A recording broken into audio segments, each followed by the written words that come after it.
24 volts Gentai. Kaka-install lang.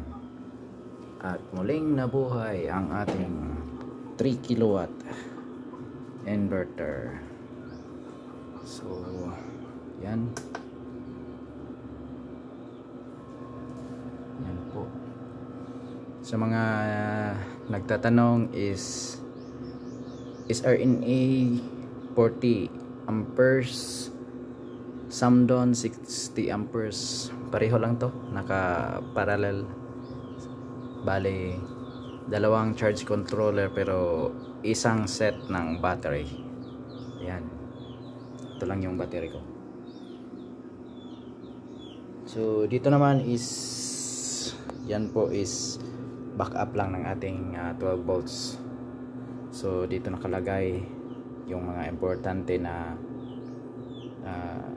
appliances like CCTV, ref, Wi-Fi, para in case na mag low ba to, may battery pa siya.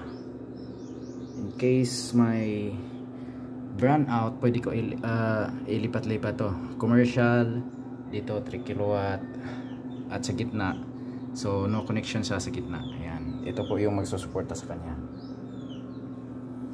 Ayos. So i-fix ko na to para okay na. Sa mga nagtatanong sa link sa battery, dito sa comment section, napakaganda po yung charging na ngayon.